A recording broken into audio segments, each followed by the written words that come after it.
Hi there, Leiden faculty. It's your friendly school librarians, Gina and Janine. Today we'll explore a pretty awesome science tool called Gale Interactive Science.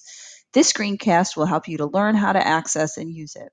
Let's begin by visiting your favorite webpage and mine, the Leiden 212 homepage.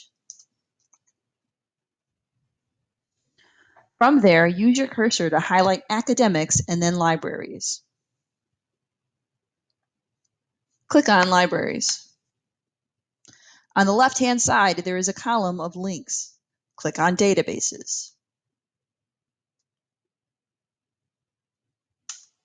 An alphabetized list will show up in the center of your screen. Scroll down to the eyes, finding Interactive Science by Gale.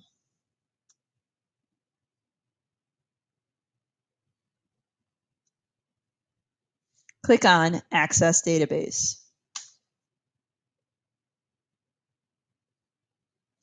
Off-site, you will need to log in, but just do this by selecting Connect with Google. It operates like any of our other databases, so let's click on Biology. We'll need to scroll down just a little bit.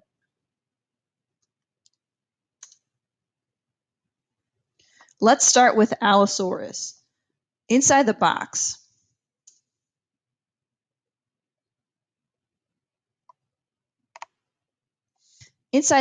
you can see a 3D image of the dinosaur as it is describing it to you.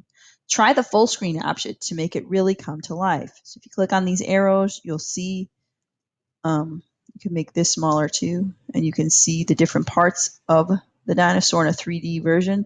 You can also make it full screen and it really will come to life.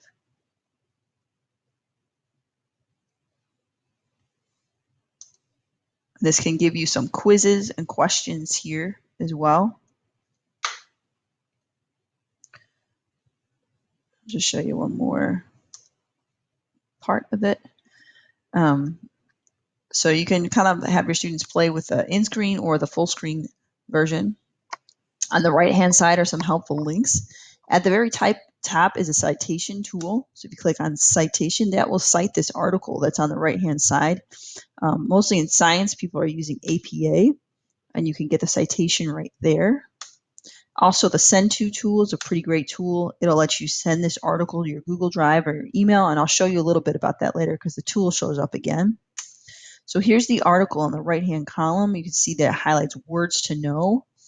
It has different subtitles and all of those things. But here are some nice tools. So the Translate dropdown can translate the supplementary article into a variety of languages to meet our students' needs. So it has many different types of languages. So if we wanted to do Spanish, for instance, it will translate the article into Spanish.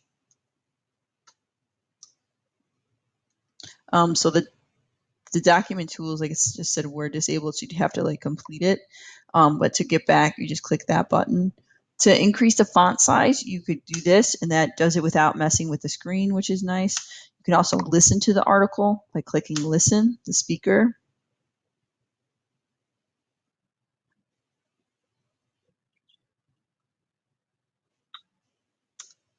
So if you do change the language and you click Listen, it will play it in that other language, which is pretty amazing. So to get to the other tools, you just scroll over there. So you could send this directly to your Google Drive by clicking on the Google link, and you'll see it says, the first time you do this, because I've been doing this for a while, the first time you do it, I'll say like, can I connect to your Google? You'll just say yes. Okay, and then it will connect to your Google Drive. And this is what it will look like. So I just sent it. I'll go to my Google Drive, and in your recents, you'll see Extinction just uploaded right now. And then you can see the article in your Google Drive if you want just the article. You can also email it. This is OneDrive. We don't really need to use that. You can also email it to your students or or someone else if you needed to do that. The source citation will also appear at the end of the article. And that's pretty much it for just the basics of this tool. So we hope you've enjoyed our introduction to interactive science by Gale Group and that you'll use it. Thank you.